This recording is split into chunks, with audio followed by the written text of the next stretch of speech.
Oh my god, the pressure! And your final Tekken 7 World Tour champion will be none other and finally Arslan Ash! Congratulations to Arslan. Second place goes to CBM, and Arslan Ash has done it. He has won the Triple Crown, and he, of course, pays his respects. And it's about time, man. It's about time, finally. I don't know a more dominant player at this point when it comes to Tekken 7. You can't put it in any book without talking about Arslan Ash in Pakistan and what they've done. Arslan Ash just did the unthinkable. No matter what you thought about his status as the greatest of all time before, it's undeniable now that there's almost nobody on the planet who can display dominance at the level he has over the last few years. It's hard to summarize everything he's put together since 2019, but let's try to briefly describe his international fighting game career. Arslan Ash was a known name before 2019, as he participated in tournaments like OUG 2018, an event where he won over the likes of Ni, the most feared Tekken player at the time. Give you guys some bit of info. Ni actually lost to Arslan just yesterday. He was sent to losers bracket, and he played Steven Devilgen, I think.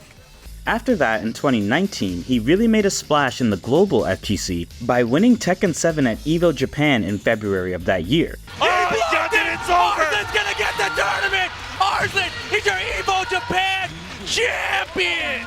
The top 8 was stacked with players like Saint, Book, Chikuden, and Cherryberry Mango, who faced Arslan Ash in the grand finals of the Tekken World Tour finale this year as well. If winning EVO Japan that year wasn't enough, Arslan then decided to show up everybody and took home first place in Tekken at EVO in Las Vegas as well. The EVO tournament! Oh my god! 10 seconds! Oh! He got it! And Arslan Ash is our EVO 2019 champion, ladies and gentlemen! Unbelievable! Funnily enough, his opponent that time was Ni again. In fact, I mentioned earlier that Ni was an incredibly dominant Tekken player, but you wouldn't know it looking at his record versus Arslan. If we look at their head-to-head record, Arslan has a win rate over Ni of about 90%. It's so dominant that the two have met up in grand finals of major tournaments 5 times, and Arslan won 4 of those instances. Personally, winning EVO Japan and EVO in Vegas for a game wouldn't necessarily cement a player on the Mount Rushmore of the FGC for me, but Arslan didn't just land the double EVO title once in 2019. He did it again during the 2023-2024 season that just ended. EVO 2023, yet again! 4 times. Count it. 4 times. 2 in Not Japan. in the States, baby. 2 in Vegas. 4 EVO titles. Hit him with the 4. Wow, I don't think we've seen that one here at EVO before. Unbelievable. Absolutely unbelievable. Arslan got the double EVO title and Tekken World Champion title all within the same year, making him the only player to get the Triple Crown in fighting game history. If that doesn't at least get him into the discussion of one of the greatest to ever do it, he dominated pretty much every international tournament he attended after that showing at EVO Japan in 2019.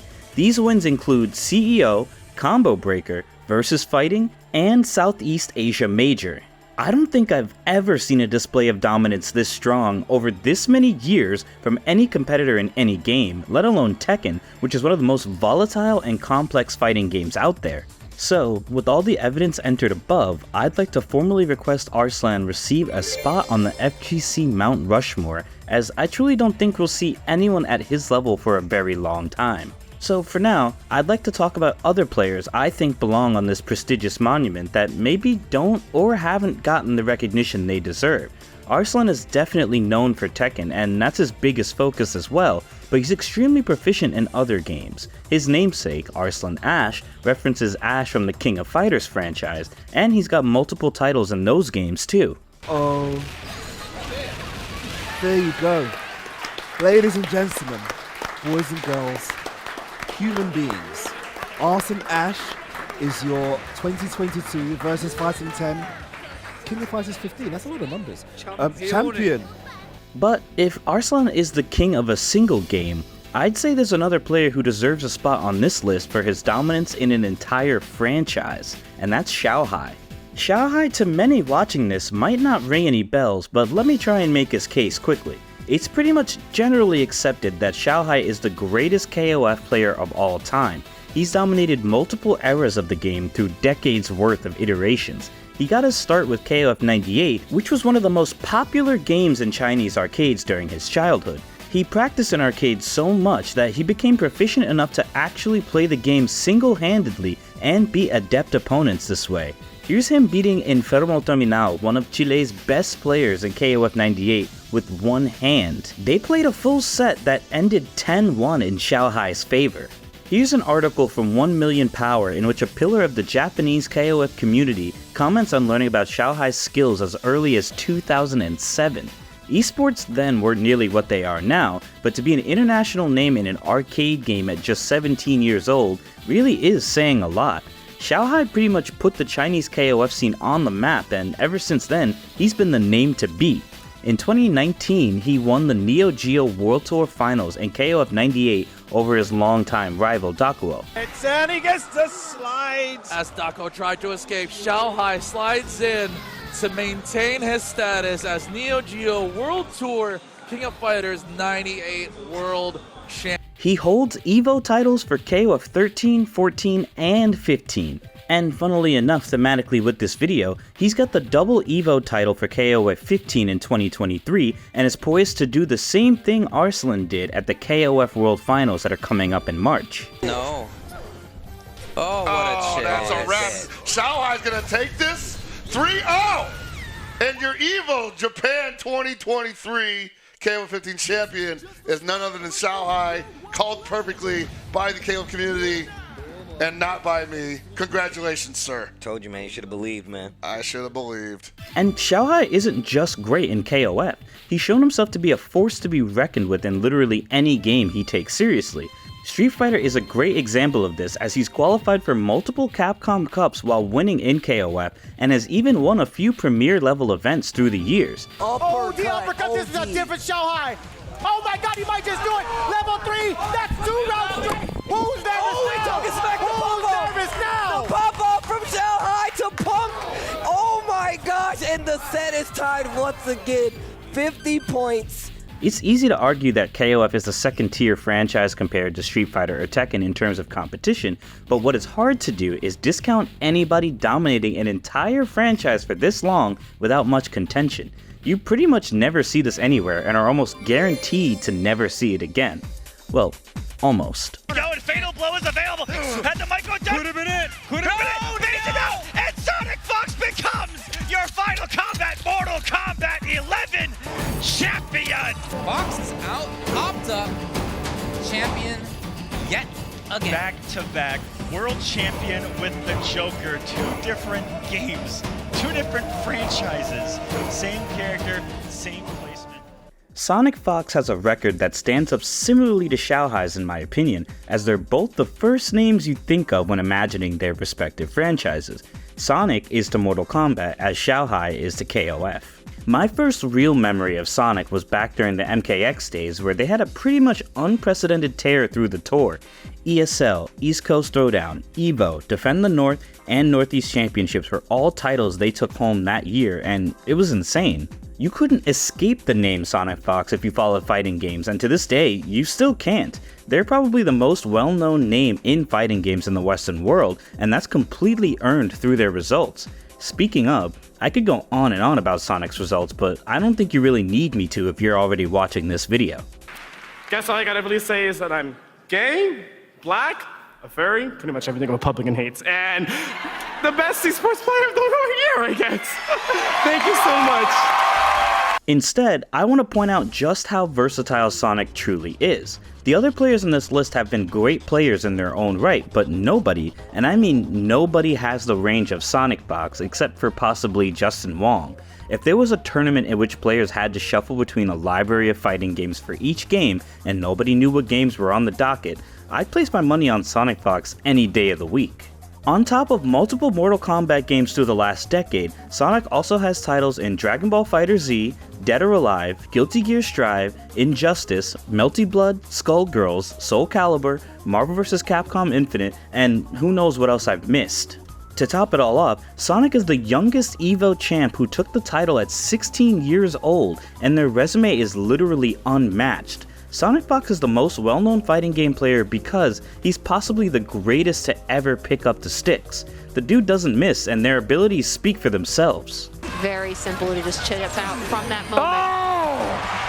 And Sonic Fox takes it 3-2 in a nail-biter. I don't think I could have written a better grand final set than that. For the two close friends to come down to the wire, that is going to go down in history. So just like that, 3 out of the 4 in my Mount Rushmore have been decided. There's one more player waiting in the wings, but I want to give some honorable mentions before I name them. I mentioned dominance over a franchise earlier, and in that vein, I want to make sure I mention Infiltration. Download complete. Due to controversies I won't get into, Infiltration hasn't competed seriously for the last few years, but it's not hard to see how great he could have been if he stuck with competing. Throughout Street Fighter IV's lifetime, he was always a major contender, but when Street Fighter V came out, he ascended to the next level. It truly seemed like nobody could beat him during the first 2 seasons of that game, as he took pretty much every major he entered and only lost to one player ever, that being Tokido, who went on to be, in my opinion, the best Street Fighter V player of all time. If it wasn't for those controversies, who knows how far Infiltration would have climbed and how strong he'd be in Street Fighter VI. Fuck you. He was another multi-talented threat as he holds the EVO Championship title for Samsho 2019, which was also unexpected. Another honorable mention is Daigo Umehara. He honestly belongs on the mountain, and I'm not really saying he's not there, but for this video I've got to stick to 4, and as of this moment, Arslan needs a spot to stay.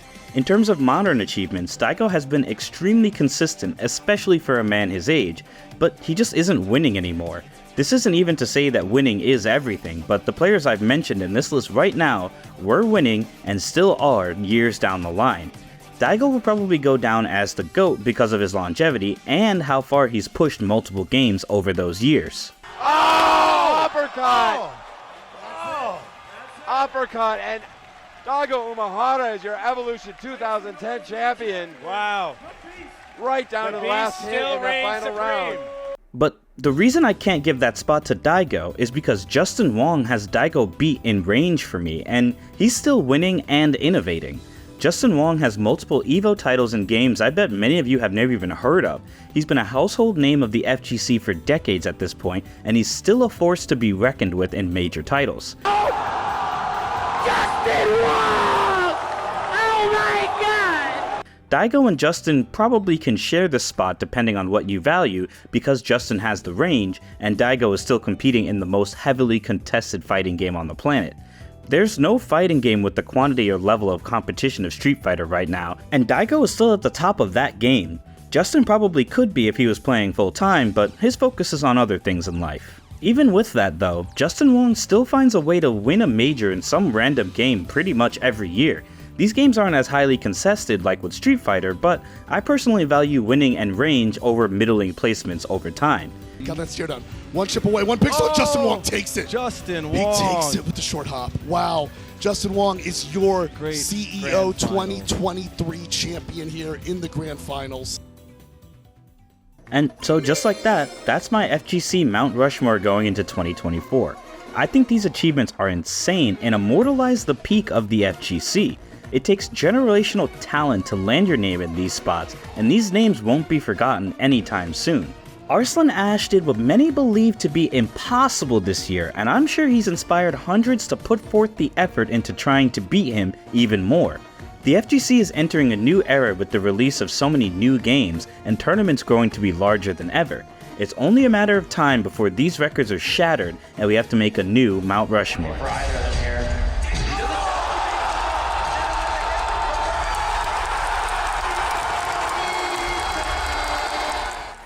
That's all I've got for now. Thanks for watching. I'll see you in the next one.